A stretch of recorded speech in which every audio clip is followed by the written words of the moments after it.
स्वतंत्रता दिवस की हार्दिक शुभकामनाएं समस्त नगरवासियों एवं जिलेवासियों को। मैं ईश्वर से कामना करता हूँ सभी स्वस्थ रहे, मस्त रहे।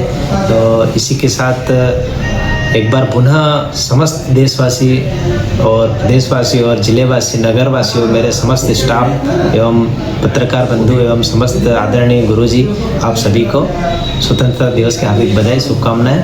मैं डॉक्टर विनोद नायक, खंड चिकित्सा अधिकारी, सामुदायिक स्वास्थ्य केंद्र मेघनगर।